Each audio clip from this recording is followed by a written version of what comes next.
Right. So you drove from Harlow in Essex to Middlesbrough to protest against black people and Asian people. Basically all non-white people is what you're saying. Yeah, because they're the main issue.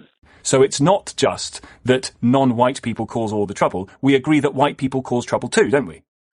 Yeah, please. But why do you need to make this an issue of skin colour, Gary, when you've just come on the radio to agree that, of course, not all black people cause problems or all Asian people, and indeed some white people cause problems too? Why do you need to make it... You're about to hear one of the most jaw-dropping phone calls ever aired on LBC. A man who literally drove across the country, from Harlow in Essex all the way to Middlesbrough, just to protest against black and Asian people. Yeah, you heard that right. Not against crime, not against policy, but against entire communities. Before we dive into the full story, comment where you're watching from. And don't forget to like and subscribe so you never miss the next breakdown. Now what you're about to witness isn't just a heated call, it's a masterclass in how blind anger and misinformation can twist someone's reality. This caller is furious, emotional, and convinced he's on a noble mission to protect Britain. Yet everything he says falls apart under a single dose of logic. So let's roll the clip. And afterward, I'll unpack exactly how LBC host Tom Swarbrick completely dismantled this man's argument, point by point. Gary's a first-time caller in Harlow. Gary, you were involved? Yes, mate, I'm involved. Talk to me about where and when and how. Middlesbrough. I went up there, I travelled up there from Harlow in Essex, where I'm originally from. So I travelled up there to see, to actually demonstrate my problems of why all this is going on. That's the problem. Right, you drove? Yeah, I drove up there, yeah. You drove from Harlow to Middlesbrough and back to take part in the protest? Yes. Right, and what is it that you wanted to protest against? Basically all the boats coming in, all the immigrants coming in, causing problem, causing grief. That's what I'm protest about. That's what I'm fed up of, really. Which people are you thinking of when you go on these protests? Asians. Asians? Yeah. Right, so all Asians are who you're thinking of when you think of the people causing all the problems, all the immigrants? Asians and black people. Right, so you drove from Harlow in Essex to Middlesbrough to protest against black people and Asian people. Basically all non-white people is what you're saying? Yeah, because they're the main issue. All non-white people are the main issue? Well, from what I'm seeing. What are you seeing? Because from where 99.9% of the rest of the country is seeing, all black people and all Asian people are not the issue, Gary. Well, from what I'm seeing, from the problems that's going on from South, look at Southport, look at the Manchester airport incident, you know, who's starting all the grief? And the colour of their skin is what you think is the main driver of that? Well, they don't know any order. They don't have any order. And who's they? Sorry, the they is, again, all black people and all Asian people. And the black people and the Asian people who you come into contact with in Harlow, do you accuse them of being as apparently violent as the people that you've seen being violent who also have that skin colour? No. So it's not all black and Asian people then, is it? No. Right. So when you went up from Harlow to Middlesbrough to protest all black and all Asian people, you don't actually mean that, do you? You mean something else. Well, that's what I mean. Those are the main culprits. Of what? That's what I mean. The main culprits of what? Causing a lot of grief. And there are no white people who have caused a lot of grief? Like, for instance, the people going to protest in some parts of the country like Middlesbrough? Well, they're just protesting their anger. But again, sir, they're also causing a trouble, aren't they? Those white people protesting their anger. They're also burning shops, looting, kicking people's heads in, throwing bricks at the police, aren't they? So are they also causing trouble? Yes. Right. So it's not just that non-white people cause all the trouble. We agree that white people cause trouble too, don't we? Yes, so we do, yeah. What did you drive up from Essex to Middlesbrough to do again? To demonstrate my anger towards what's going on with a lot of the immigration rules. A lot of immigrants are coming in on the boats, and predominantly they're coming in from Middle Eastern Asian countries. But why do you need to make this an issue of skin colour, Gary, when you've just come on the radio to agree that, of course, not all black people cause problems, or all Asian people, and indeed some white people cause problems too? Why do you need to make it about skin colour? I'm not making it about skin colour, but they're projecting the wrong image. you rang up and said the reason you went on this protest is to protest against black people and Asians. All blacks and all Asians is what you said. Well, 95% of them are problematic people. How did you get to 95%, sir? It's been proven statistics. Where? Who? Show me. Tell me. You got in the car and you drove all those hours up to Middlesbrough to go and protest something that you can't evidence, for which there is no evidence to say they're 95% of the problem. Well, this is what I've read. Where? On the internet, I've read it. On the internet, I've read it. And do problem you take after problem? Do you take what you've read on the internet that 95% of black and Asian people are the problem? You take that as a fact? Well, that's what I think. Yeah. And why do you think that? Because you believe it. Because look at Southport.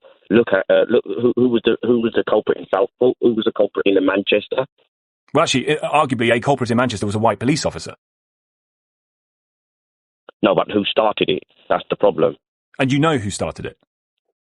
Yeah, I saw the video. Right, but that's also not proof, is it? Because there might have been a video before the video that you've seen, the conversation of which we're not party to because we weren't there. Gary, let me ask you this. Do you think you were born racist? I'm not racist. Because I think you are, sir, but I don't think you were born racist. I think you've grown into your racism, and your racism has led you to drive, in this case, from Harlow to Middlesbrough, to go and protest at something that is unevidenced and not true, which you agree is unevidenced and not true. I'm trying to protect England. From who? From the invasion of illegal migrants.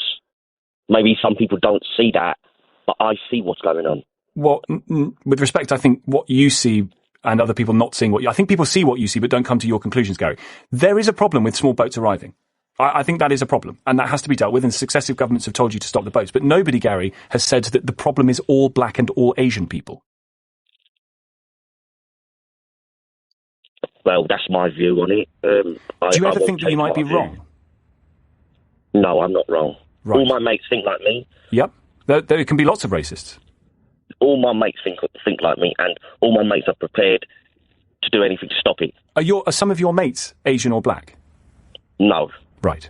And when you come into contact with various services, the NHS or your dentist or your doctor or whoever, or the person serving you at the till in the shop, and they're not white, do you think they are lawless as others are? I don't know what they're doing. But they're not, are they? I mean, there they are holding down a job. In some cases, there they are attempting to save your life in parts of the NHS. God forbid something awful were to happen to you. You might have a black doctor, a black woman, black man trying to save your life. Would you worry about that? No. So it's not all black people then, is it? No. So why did you make it about race when you went up to Middlesbrough to go and protest? Because, as I told you, what's going on, what happened I made it about that because of Southport and the Manchester incident. You use the colour of their skin to say all black people are therefore a problem. Yeah, because those are the main problems that's out there right now. But you also agree that it's not all black people, don't you? Yeah, but as I said... So how can those two things... I'm going to give this 30 more seconds, Gary, because maybe we're getting somewhere. How can you have two things that are opposite be true at the same time? It is all black people, and it isn't all black people. How can you hold both of those things to be true? Well, either it's one or the other. Which do you think it is? Well, maybe 5% is all right. Maybe 5%. If that. Right. But the other 95% are wrong, mate. And you get to the 95% figure because you read it on the internet? Yes, I did, yeah. Do you think you should be arrested? No, for what reason? Well, what did you get involved in Middlesbrough? You went round charting, you went encouraging people, you were there to facilitate, to help people get their point across by chucking stuff at the police and what have you? No, I had a plasterboard up, that was it. What did your plasterboard say? Get illegal migrants out. Right. Get our country back. From all the black people? Well, what else is there? What else is there? It's the Asians. It's the people from Africa. Right. Africas. Okay, Gary. How Tom dismantled the caller's argument piece by piece. calmly, logically, and without ever raising his voice. But the deeper question isn't how the caller's logic collapsed. It's why he clings to it so fiercely, even when it's clearly falling apart right in front of him. Because here's the truth. This was never really about race or immigration or protecting England. That's just the mask. It's the uniform that people like this wear to disguise something far more personal. A deep frustration, a sense of being left behind by a world that's moving too fast for them to keep up. When you peel back the surface, what you find isn't just prejudice, it's pain. It's people who feel powerless, forgotten, and broke, trying to make sense of why life feels unfair. And instead of looking at the economic decay around them, the political neglect or their own choices, they reach for the easiest explanation handed to them. Here's the immigrants, it's the others. So when Tom hit him with that simple, devastating logic, what about a black doctor saving your life? The man didn't pause, he didn't reconsider. He just doubled down. Because letting go of that hatred would mean facing the much scarier truth, that his real enemy isn't a stranger from abroad, but a system that abandoned him, and maybe even the reflection in his own mirror. What we're really seeing here is the story of decline, not just of a town but of a man whose world feels smaller every year, a community that's lost its jobs, its pride and its sense of direction. And when that happens, when opportunity dries up and politics becomes a distant echo, people start looking for someone to blame. It's much easier to point a finger at the boats or the migrants than to confront the painful reality of your own life. It's easier to scroll through social media, where outrage is served up like fast food, than to ask harder questions about who really broke the system, because those platforms feed on anger. They amplify it, reward it, and turn it into a kind of community. That's where men like this caller find belonging, in online spaces that tell them their rage is justified, that their suffering has a villain with a face and a skin tone. He wasn't searching for truth. He was searching for permission to stay angry. And he found it in digital echo chambers that promised him a clear enemy instead of a complicated answer. That's how this poison spreads, quietly, algorithm by algorithm. It preys on loneliness, confusion, and fear until it convinces ordinary people that their misery has a color. So what we just heard on that call wasn't a debate about politics. It was a cry for help wearing the mask of hate. And sadly, he's not the only one. For so many out there, this same pattern repeats itself every single day. When you step back, you start to see the bigger pattern. The same energy that drives figures like Nigel Farage or even Donald Trump. Men who turned years of rejection into a kind of revenge mission, dressing personal frustration up as patriotism. It's the classic move. Take your own bitterness, wrap it in a flag, and sell it as strength. Tom Swarbrick clearly won the debate on logic. But the truth is, logic rarely reaches people who are hurting. This caller wasn't defending facts. He was defending his identity. His beliefs are an emotional shield for a life that feels ignored and powerless. And that's the real tragedy here. Because until that pain is faced, there will always be another Gary out there, angry, lost, and convinced he's fighting for his country, when really, he's just fighting to feel seen. What do you think? Can reason ever reach someone whose anger has become their identity? Let me know in the comments, and if you enjoyed this breakdown, like, subscribe, and turn on notifications so you never miss the next one.